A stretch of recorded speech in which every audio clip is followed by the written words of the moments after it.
In this lecture, let us look at some useful relations which are used to evaluate some troublesome integrals. That means there are signals which cannot be integrated in absolute sense. Okay, so that is they are not absolutely integrable. Okay, so we have discussed earlier the function sin theta over theta, and this function will have a variation like this. So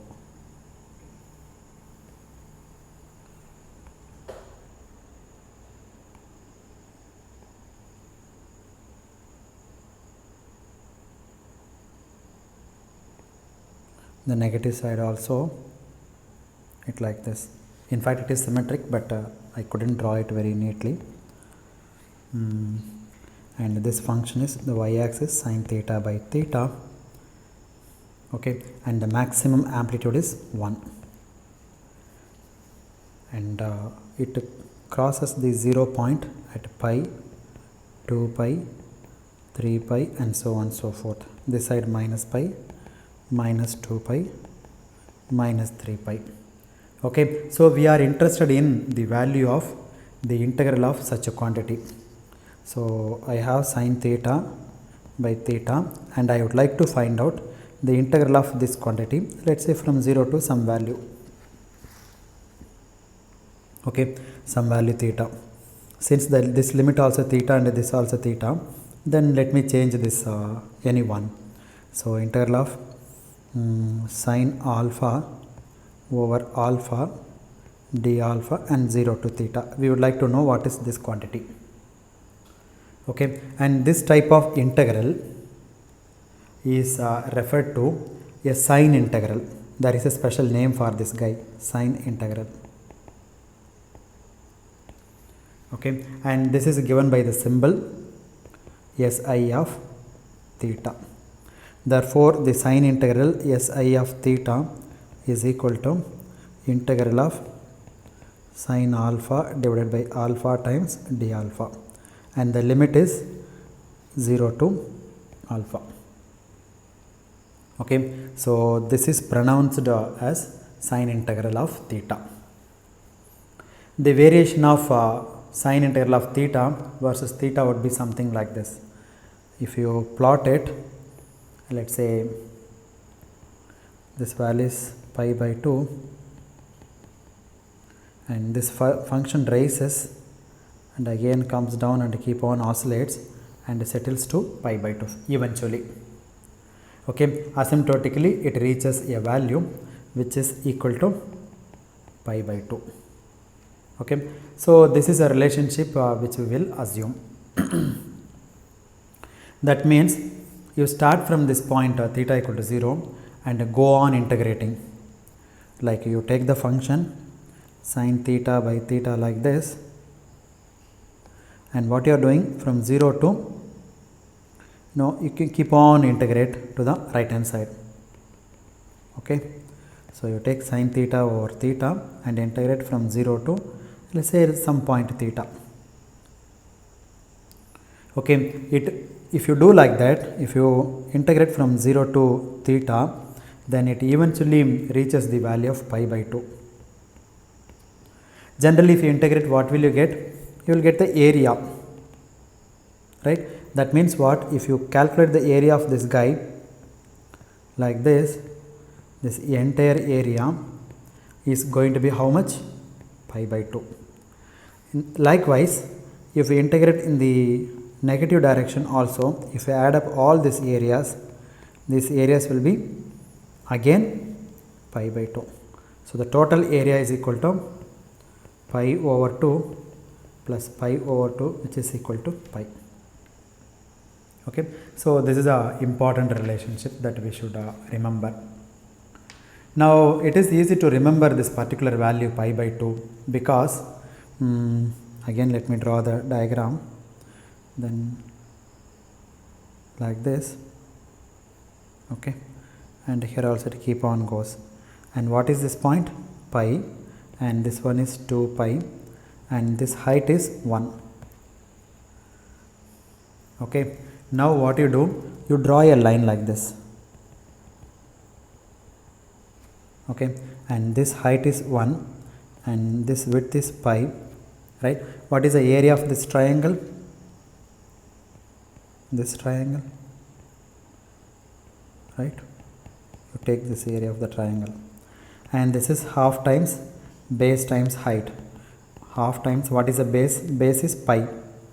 Pi times height is 1, therefore it is pi by 2, this triangle.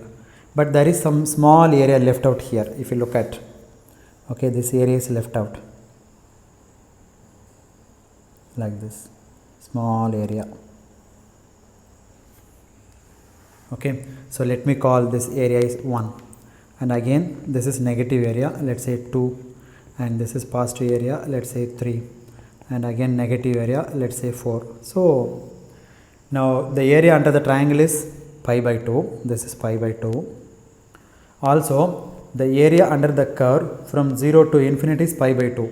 That means what? You take the area under this is equal to pi by 2. That means what do we understand from this? Already we got pi by 2 from this triangle, but again what we are saying, the area from 0 to infinity is pi by 2. That means essentially what is happening here is the rest of the area, that is area 1 and area 2, this one, area 1 and area 2, then area 3, then area 4, and all are add them up to 0. Okay, so let's say area 1 plus area 2 plus area 3 plus area 4, if we add, then everybody will sum them up, and finally eventually it reaches 0. Why? Because this triangle is 0, this triangle is going to be, this triangle area is going to be pi by 2. Okay, that means what? The positive areas are cancelled by the negative areas. So eventually the net area is equal to 0. So this green color shaded area, let's say E1, and this one is A2, and this guy is A3, and this guy is A4, and so on so forth. It is keep on oscillating up to infinity. Okay, so and therefore the area under the curve of sine theta over theta from 0 to infinity is equal to pi by 2. Okay, the area of sine theta over theta from 0 to infinity is equal to pi by 2. Okay, so this is an important relationship that one should remember. So we have the relation, therefore from 0 to infinity, sine theta over theta and d theta is equal to pi by 2. Sometimes we would like to have, instead of sine theta by theta, we would like to have sine of a theta over theta. In that case, what will happen? Let us see. So previous case we have sine theta over theta. Let's say this is sine alpha divided by alpha, because it doesn't matter. I'm sorry, it's okay, not an issue.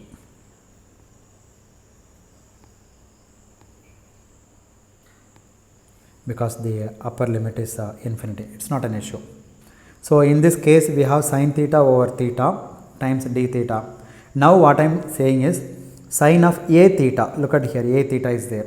Okay, so in that case what will happen? So we have sine of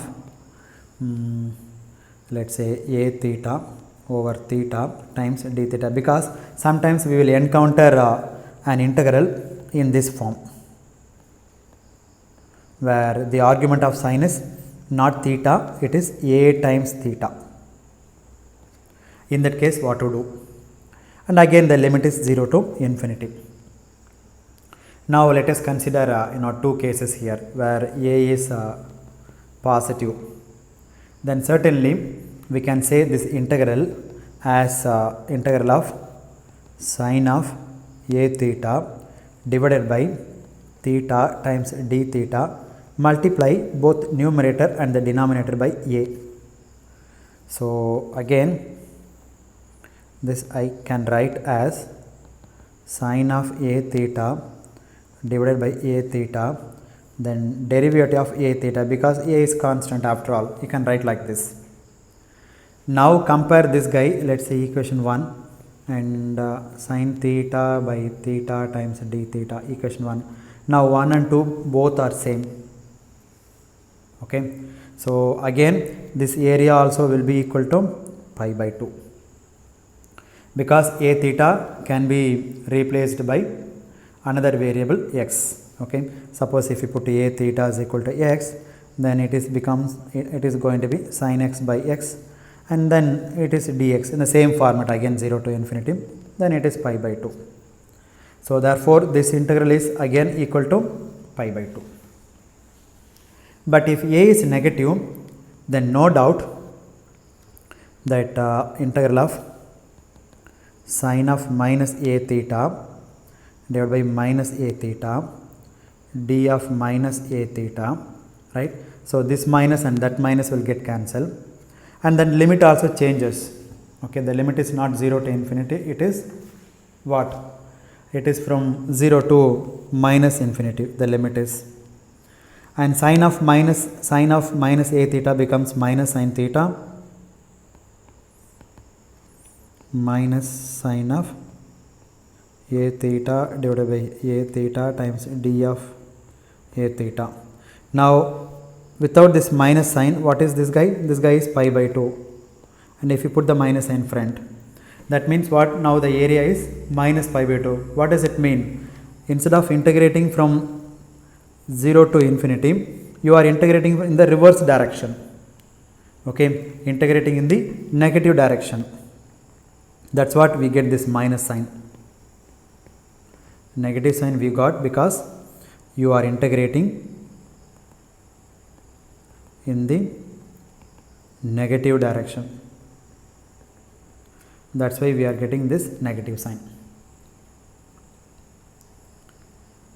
Okay, in other words, we have said for sine theta by theta, the function will be like this. Where is it? Yeah, this is for 0 to infinity. But if you do the same thing from 0 to minus infinity, that means you are integrating from the reverse direction. Therefore the same function,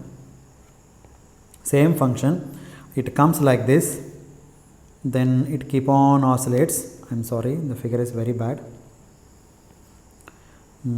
It comes, let me draw a line. Let's say this is minus pi by 2, then it comes here like this. So what is this? This is integral of 0 to minus infinity sine of a theta over a theta times d of a theta, and this area is equal to minus pi by 2. That's what. So this figure indicates for a greater than 0, and this figure indicates for a less than 0. Okay, so you are extending the sine integral of theta, that is sine theta by theta, in the negative direction. So it will be like this. And it reaches minus pi by 2 eventually. See, the final value is minus pi by 2. Eventually it reaches minus pi by 2. Okay, therefore in compact form we can write the sine a theta by theta as follows: sine of a theta over a theta times d of a theta, then you integrate from 0 to infinity, then this is equal to pi by 2 for a greater than 0 and minus pi over 2 for a is less than 0. Okay, this is a relationship, or this is the relationship which is useful for us in our work. Okay, now let us try to illustrate this particular rule. So we will consider an example problem. Okay, so now if you take a square pulse like this, and the amplitude is a, this is x of t, and d over 2, and this is minus d over 2. If you take Fourier transform, then you will get x of j omega, and this x of j omega is equal to ad times sine of omega d over 2 divided by omega d over 2. Now let us find out the inverse Fourier transform of this guy. Okay, find the inverse Fourier transform in order to get this guy. Let us see how it goes about. We know the result, so okay, and this a d times sin omega d by 2 divided by omega d by 2 is the Fourier transform of this pulse of amplitude a, and the pulse width is d. Pulse width is d, and it is centered at 0. Okay, so it is centered around origin, but we would like to find this out independently. So let us say we are given this ad times sin omega d by 2 divided by omega d by 2. Now we would like to find out what is x of t. So what is x of t? You start with the Fourier integral. Your Fourier integral says 1 over 2 pi times integral of x of j omega e to the plus j omega t times d omega. What is the limit? Limit is from minus infinity to plus infinity. Now substitute the value 1 over 2 pi integral of ad times sine of omega d over 2 divided by omega d over 2 e to the j omega t then d omega. Okay, now you take constant outside of the integration. So this is 1 over 2 pi, a times d is constant, you can pull outside of the integration, and 1 over d by 2, this also constant, you can pull out. Okay, and integral of sine of omega d by 2 divided by omega, right, e to the j omega t times d omega. Now you simplify here, this d and that d will get cancelled, and this 2 and that 2 will get cancelled. So you will get a over pi, the limit is minus infinity to plus infinity. Then you will get a, one second, let me write down properly. So this is a over pi integral of sine of omega d over 2 divided by omega. This e to the j omega t I can write as cos omega t plus j times sin omega t multiplied by d omega.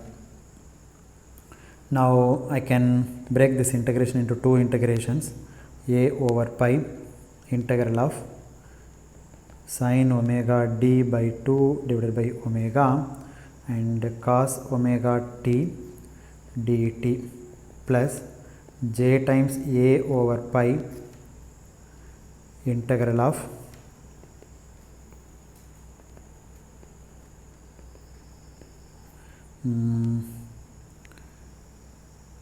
sine of omega d by 2 whole divided by omega, then sine of omega t times dt. Okay, then let me call this is integration, I am sorry, this one is integration 1 and this guy is integration 2. There are two integrations. Now what you observe here is, as far as this second integration is concerned, second integral is concerned, sin omega d by 2 divided by omega, what is that? It is an even function, because sin omega d by 2 is odd and the denominator you have omega, so odd by odd becomes even. Okay, therefore this is even function. What about this guy? This is odd function. So on the whole, even times odd becomes odd function. and you are integrating between symmetrical limits minus infinity to plus infinity. Symmetrical limits. So the contribution of the second integral from minus infinity to plus infinity would be 0. Why? Because the integration from minus infinity to 0 would be exactly equal and opposite to the contribution that arises from 0 to infinity. Therefore, the second part becomes 0. So, the entire function is an odd function of omega. So, you are integrating between symmetrical limits. So, the second integration becomes 0. So, you are left with the first integral. So, a over pi integration of minus infinity to plus infinity sine of omega d by 2 divided by omega, then cos omega t times dt. Now, we can also observe here that this is an even function of omega. See, this is even, this is even. Therefore, the whole function becomes even. So, whenever you have even function of omega like this, then you can write 2 times a over pi integral of sine of omega d by 2 divided by omega times cos omega t and dt, and the limit is 0 to infinity now because of this 2 factor is coming in front of us. Okay, now what can we do? So, you have sin theta and cos theta in the integration. Okay, so you can combine these two guys as sin alpha plus beta plus sin of alpha minus beta, use that formula, divided by 2. Okay, so this is sin alpha cos beta, that rule. Therefore, 2a over pi integral of this one becomes the first term is alpha plus beta, that means sin of omega d by 2 plus omega t divided by 2 times, already we have omega, that is 2 omega. Now, second term is sin of alpha minus omega. What is alpha? Omega d by 2 minus alpha is omega t whole divided by 2 omega, and this guy is multiplied by integrated with respect to dt. Is it dt or d omega? I am sorry, this is d omega, right? This is by mistake I did it, I am sorry. So let me replace. This is d omega and here also d omega, because we are doing the inverse Fourier transform, so it must be d omega, and here also d omega, then this is d omega, right? Now again you can split this integration into 2 part, then 2a over 2 pi integral of 0 to infinity sine of, here omega by omega is common, therefore I can write d by 2 plus t times omega whole divided by omega times d omega plus 2a by 2 pi, this 2 is coming here. Okay, integral of again 0 to infinity sine of, here also you can do the same kind of thing, d by 2 minus t times omega whole divided by omega d omega. So, I have 2 integrations now. Let me call this guy as a third integral and this one is fourth integral. Now for this third and fourth integral, why did I put third and fourth? Because already I had 1 and 2. So, in order to avoid the confusion, I put this is the third integral and this one is fourth integral. Okay. Now what I am going to do, I am going to use this relation. What is that relation? Sine of a theta over theta times d theta is equal to pi by 2 for a greater than 0 and minus pi by 2 for a less than 0, okay, and 0 to infinity. So we are going to use this relation. Okay, so now in this one, let me change the color. Look at this guy, this whole guy, you can think in terms of a, right? You take the third integration alone first. Let us see how it look, how it will be. This 2 and the 2 will get cancelled. A by pi integral of 0 to infinity sine of d by 2 plus t times omega whole divided by omega times d omega. Now this integration becomes, for the time moment let us not consider this a by pi, let us take this integration part alone.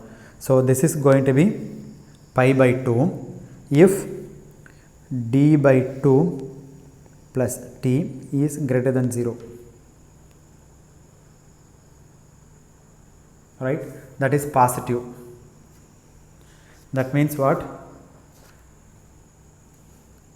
This t is greater than minus d by 2. That is what we mean by. So if you try to plot it,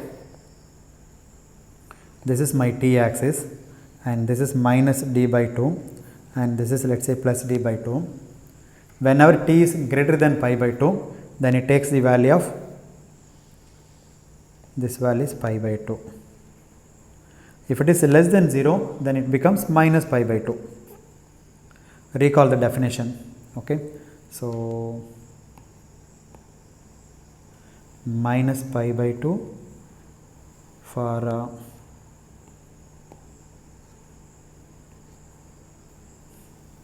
d by 2 plus t is less than 0, okay. So this implies d by 2 is greater than minus t and and this implies t is less than minus d by 2. So when t is less than minus d by 2, then it becomes minus pi by 2. So it becomes like this if you plot minus pi by 2, this is minus d by 2. So whenever the t value is, I'm sorry, what did I do? T is greater than minus d by 2, I'm sorry, and here t is less than minus d by 2, that's it. So this is what I get now from this integration part, okay. Let me call this is a third integral, right. Now the third integral is multiplied by a by pi.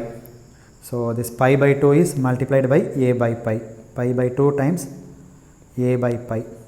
Then this pi and pi will get cancelled, you will get a by 2.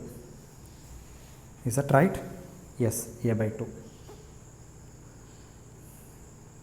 Right. Now let us take the fourth integral. What is the fourth integral? Again 0 to infinity, the limit is, and sine of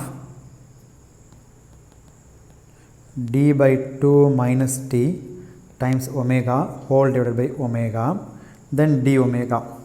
Now again use the same formula, sin a theta by theta times d theta is equal to pi by 2 if a is greater than 0 minus pi by 2 if a is less than 0. Same formula again here also you can use it. So instead of a, what do I have here? I have d minus d by 2 minus t. Therefore this integral will be plus pi by 2 for d by 2 minus t is greater than 0. This implies t is greater than d by 2, and this integral will be equal to minus pi by 2 for the same d by 2 minus t is less than 0. That means what? That is minus t is less than minus d by 2, that is t is greater than d by 2. Am I correct? Hold on, I am sorry, in this one it is less than, t is less than by 2 because the t comes that side, that is this implies d by 2 greater than t. That's it. Now these conditions you try to plot in the time axis, then this is time, d by 2 is somewhere here and minus d by 2 is somewhere here. When t is less than d by 2, these are the areas t is less than by d by 2, then it is pi by 2. Therefore it looks like this. This line is pi by 2. And when t is greater than pi d by 2, then it is going to be minus pi by 2. Now this fourth integration is again multiplied by this guy 2a by 2 pi, that is a by pi. Therefore this height is going to be now pi by 2 times a by pi. Pi will get cancelled, this is a by 2 and this one is minus a by 2, that's all. Okay, if you multiply minus pi by 2 times a by pi, then pi will get cancelled, then you will get a by 2. So I have two plots now. What are those two plots? One plot is for the third integration. I have like this. This is a by pi and this is minus a by 2 and this is a by minus a by 2.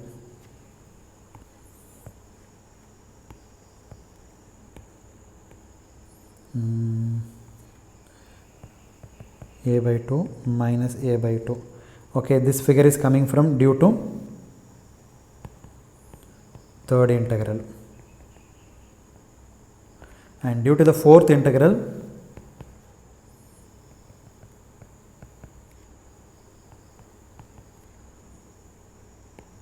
like this,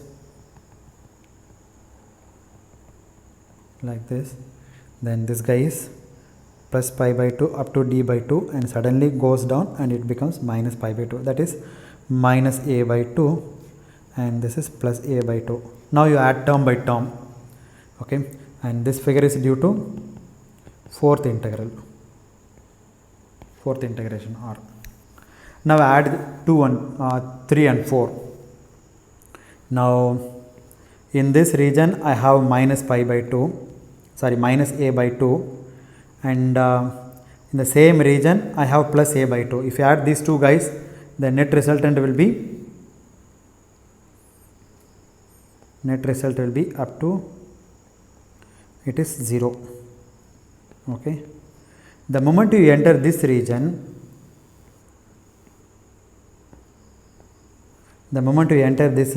the pink, this region and also this region, here also you have a by 2 and here also you have a by 2. A by 2 plus a by 2, it becomes a. So the magnitude is a. Now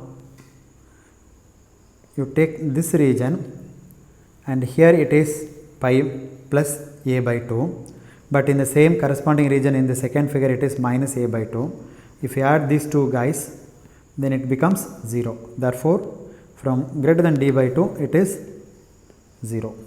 Okay, so this is d by 2, this is minus d by 2 and this height is a and then it is 0. So and this is your time axis. Therefore the inverse Fourier transform of AD times sin omega d by 2 divided by omega d by 2 becomes a square pulse like this, minus d by 2 plus d by 2 and the amplitude is a and this width is d. Okay, the result which we would have expected. Okay, this one. So what we have really done is, in the forward direction is like this function to AD times sine of omega d by 2 divided by omega d by 2 in the forward direction. Now whatever we did in this lecture in the reverse direction. Okay, so we demonstrated its validity in the reverse direction, making use of the relation of the sine integral SI of theta. Okay, as the argument goes to infinity. Okay, so I illustrated this example because we may like to use this type of formulation later on in our further work. Okay, so that is the reason I took this example to discuss cases where the Fourier transform involve impulses. Okay, let's say the origin of this trouble is, if we follow the classical rules, then you cannot integrate. So there are certain integrals which are called troublesome integrals. Okay, this troublesome integrals and all evaluated using this above said procedure.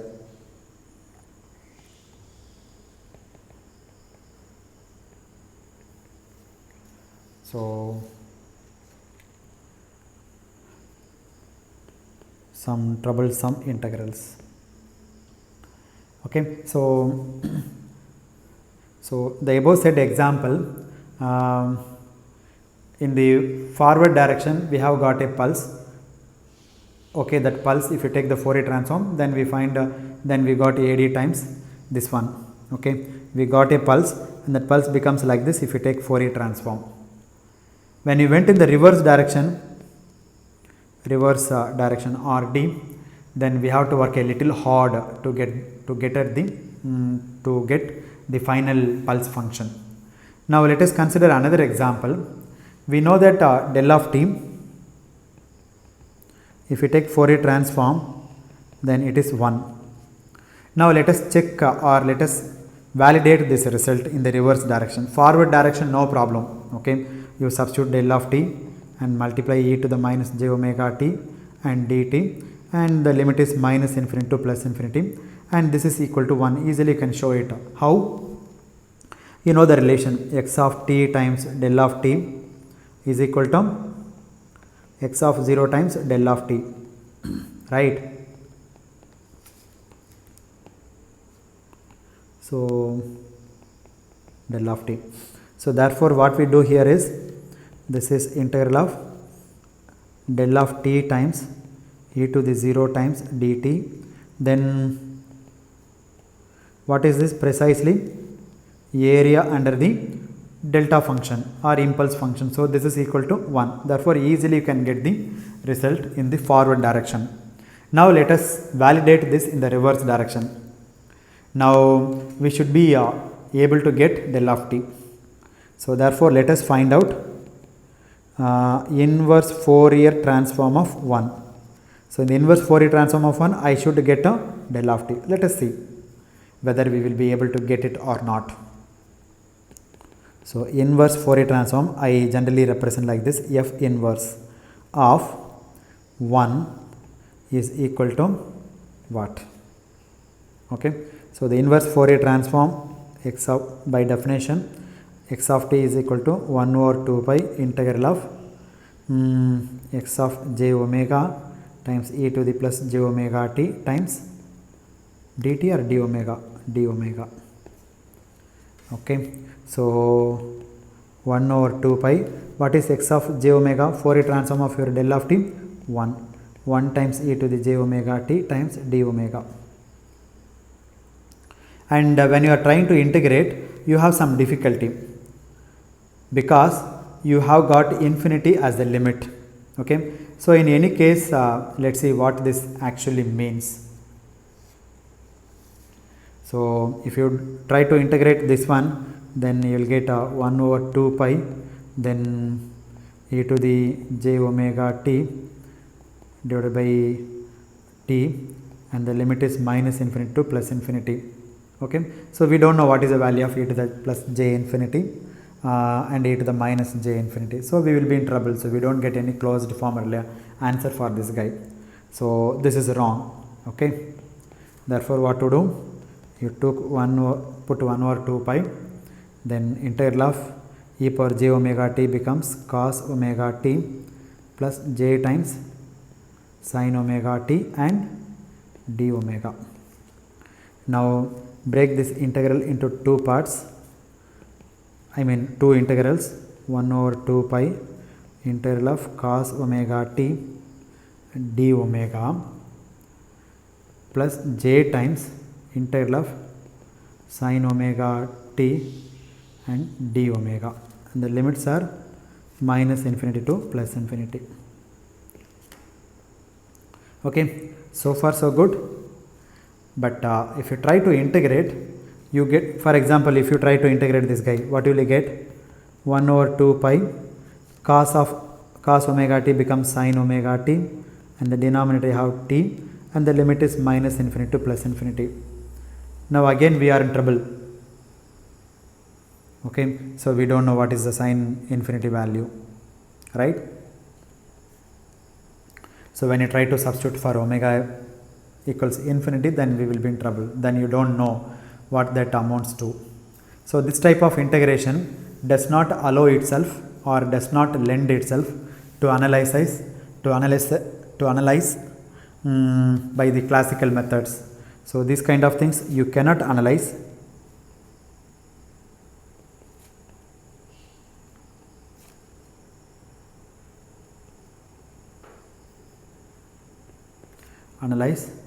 By classical methods, your regular trigonometric functions and the integration method and all. Okay, that's what we mean by classical methods. Okay, however, since we started with the inverse Fourier transform of 1, then the inverse Fourier transform of 1 must be lead to del of t, because they are pair, right? After all, these two guys are pair. Therefore, the inverse Fourier transform of 1 must be definitely del of t. We know the answer. Without proof, you can prove by using theory of distributions, but we are not going to do that. We will argue a little easier way.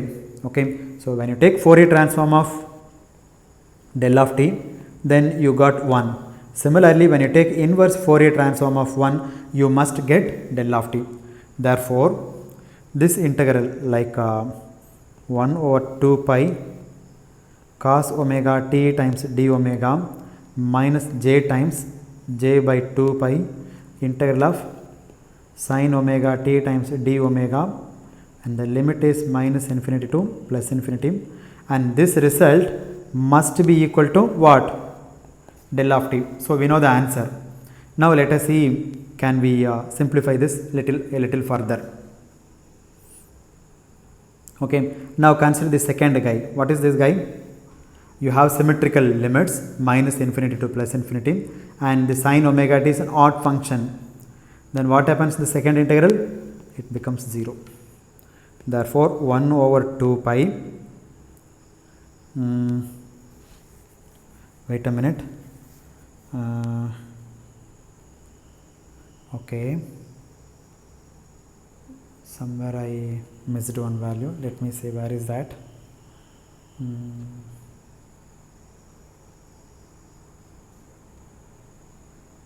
Okay, yeah, it's correct only, nothing wrong. So integral of minus infinity to plus infinity cos of omega t times d omega, this must be equal to del of t. Now again this is an even function. If you have even function, then you can write 1 over 2 pi times 2 times integral of 0 to infinity cos omega t d omega is equal to del of t. This 2 and this 2 will get cancelled.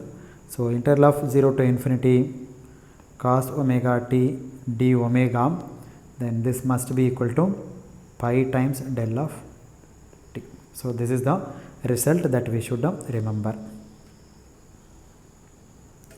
Okay, and now that is where we have a problem in the classical mathematics.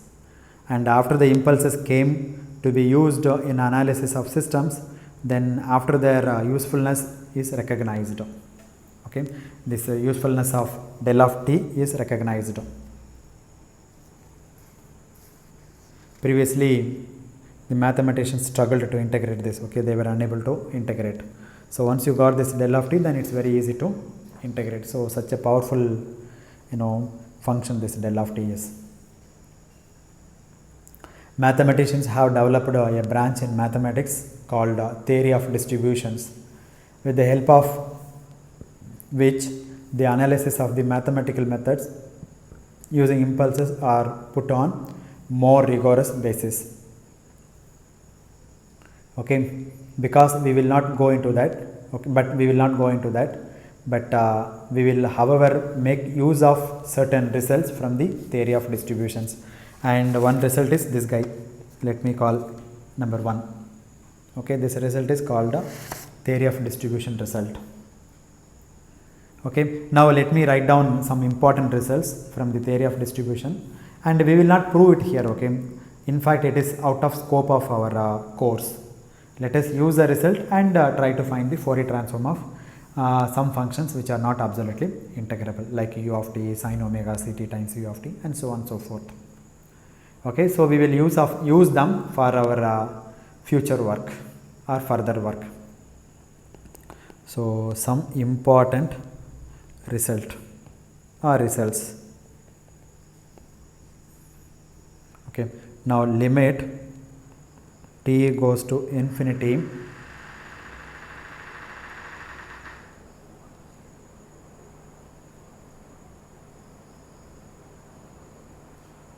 sin omega t divided by omega, and this must be equal to pi times del of omega. Okay, it can be explained this on the following basis. Sin omega t over omega, how does it look like? It looks like this. Like this. I am sorry, this figure is completely nonsense, so it should not be like this. The amplitude diminish like this. So what is the height? The height is going to be t now, in this case sin omega t by omega. Okay, and this point is pi by 2, and this is your omega axis, and this point is minus pi by 2. Okay, the height of the function sin omega t by omega at omega equals 0 is t. Okay, so how do you say that is t? Because omega t must be equal to pi. Therefore omega is equal to, I am sorry, this is pi by t and this is minus pi by t.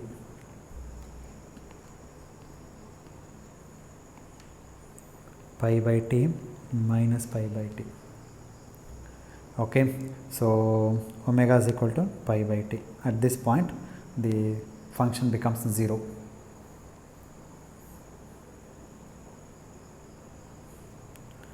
Pi by t. Now when omega equals 0, then what will happen?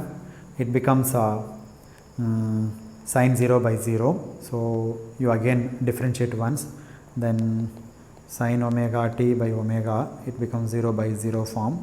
Then you differentiate once, then sin omega t becomes with respect to omega here. Okay, so t times cos omega t divided by 1, differentiation of omega becomes 1.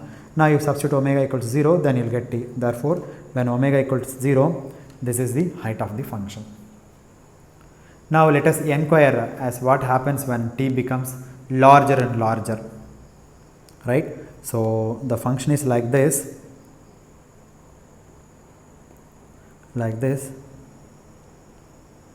and this height is t, and this is pi by t, right? Now this height is t, and here in the denominator you have t, pi by t. Now let us say that t is now becoming increasing.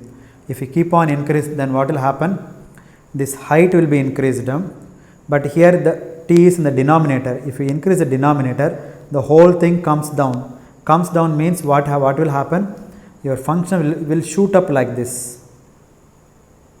So this is your pi by t for large value of large value of t, and this is your t. So if t becomes larger and larger, the first loop becomes smaller and smaller. This is the first loop. First loop becomes smaller and smaller. The loop becomes smaller and smaller, but its amplitude becomes larger and larger.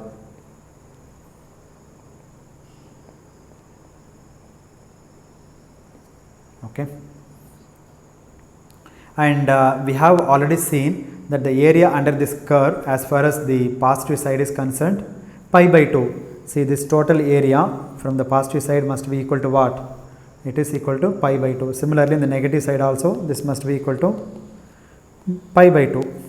So total area is pi.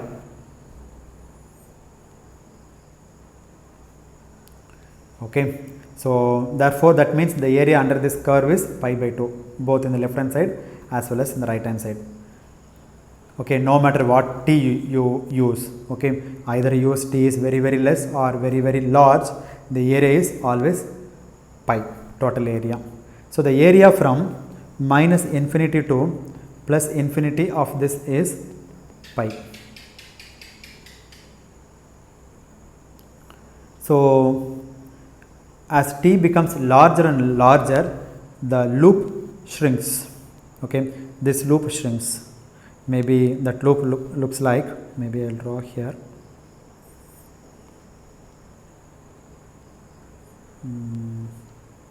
The loop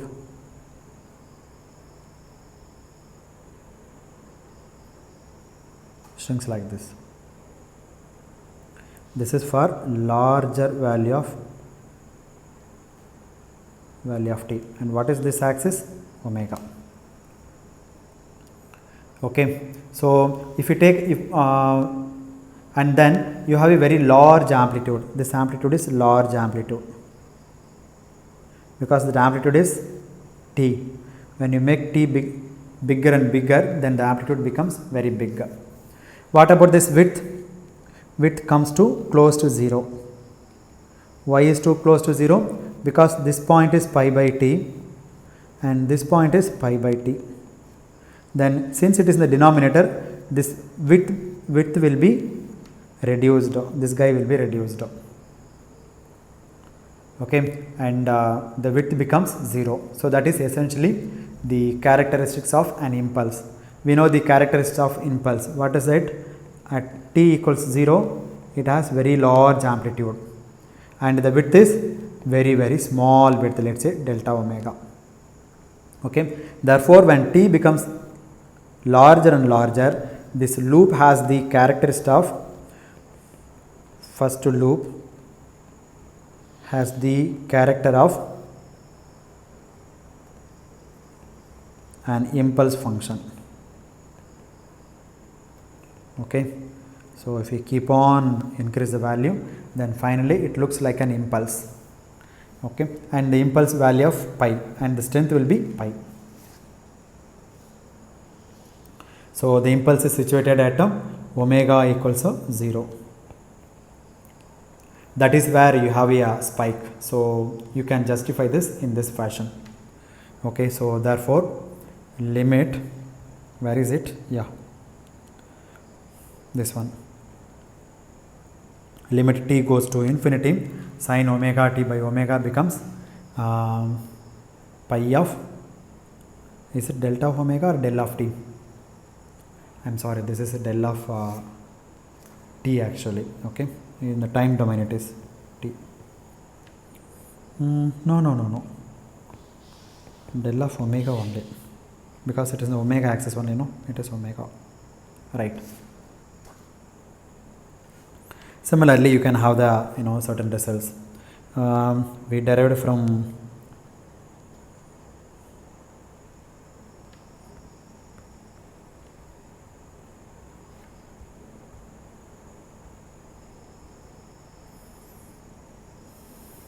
some results I will write down here.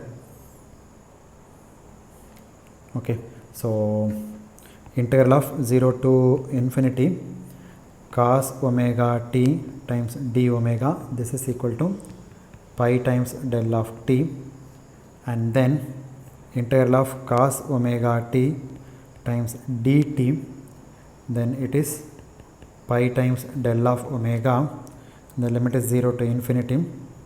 By the way, this result comes from where? Inverse Fourier transform of what? 1. What is 1? This 1 is the Fourier transform of del of t. And then integral of sin omega t times dt, then this is equal to 1 over omega. See, look at very carefully. Here you are doing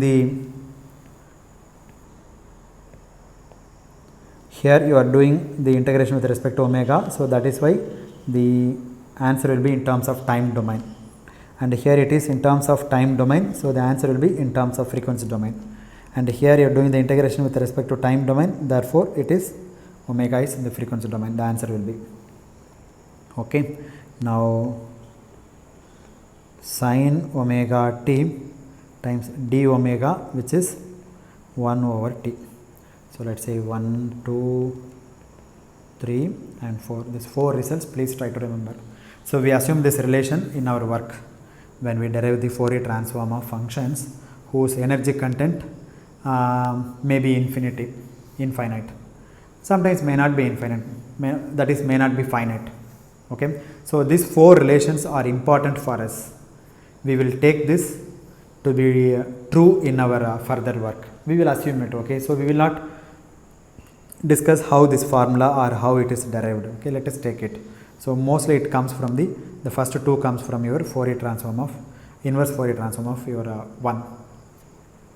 Now let me consider some example. We will one particular case like x of t is equal to 1 for all t. Okay, so your function is constant x of t. Now we would like to find out its Fourier transform. Okay, so the Fourier transform is x of j omega is equal to integral of minus infinity to plus infinity 1 times e to the minus j omega t and dt. Now again integral of e to the minus j omega t becomes cos omega t minus j times integral of sin omega t and dt, and this is the odd function. Second integral becomes 0. Therefore you are left with the cos omega t and dt, and the limit is minus infinity to plus infinity, and this is an even function. You can write this guy as integral of cos omega t dt, limit is 0 to infinity. Now we know the result. See, I am doing the integration with respect to time, therefore the answer will be in terms of omega, del of omega, and the strength is pi. Why is it pi coming? Because that is the area under the sinc function. Okay, so this 2, because you are taking 0 to 2, therefore you put 2 here, that's it.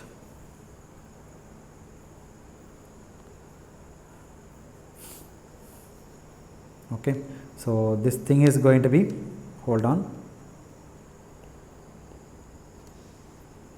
because you should not get any doubt. 2 times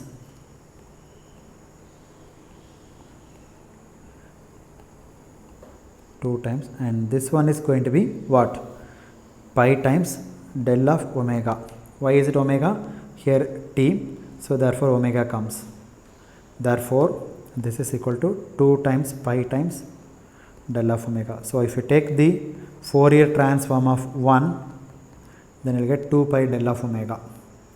So del of t, if you take Fourier transform, you will get 1, right? If you take 1 Fourier transform, then you will get 2 pi times del of omega. So important result. That means in the time domain you have constant, but in the frequency domain you have an impulse. That strength is 2 times pi times del of omega when omega equals to 0. And this is the time axis, it is constant 1, and this is my x of t. These 2 guys are Fourier transform pairs.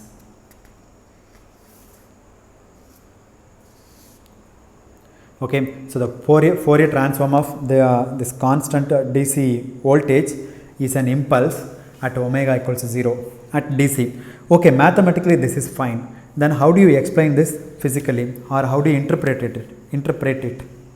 See, when you draw a line like this, what does it mean? It is DC. DC means what? Direct current. Constant. Direct current means what?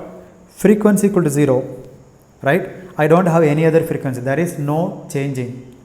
There is no oscillation. Therefore, omega equal to 0 in this voltage waveform. Okay, in this voltage waveform, what is the omega value? Omega value is equal to 0. That is why exactly at omega equals 0, you have this pulse strength. There is no more frequency component in the x-axis. This side also no, the left hand side also no. Exactly at omega equals 0, then you have the pulse. So that's what the interpretation between your time domain waveform and in the frequency domain waveform. In the time domain, we said it is a DC signal. DC signal means what? There is no frequency. No frequency means what? Omega equals 0. So at omega equals 0, you have the contribution, this contribution. When omega not equals 0, then you have this value of 0. That's it. So that is a interpretation in this example. Okay, so this is a pure DC term, therefore you have only a DC component in this waveform. See, omega equals 0 means what? DC component in the frequency domain and no other components. And at the DC, we have a finite amplitude for the voltage. Therefore, you have an impulse function. That means even though we are talking about a coefficient density, now this coefficient density is infinite now, because there is a definite non-zero amplitude at DC. Therefore, the coefficient density is going to be infinite, and it has got a magnitude equal to 2 pi times del of omega. Okay, so let me stop at this point. We will develop further this thing when we take other periodic signals. Okay, thank you very much.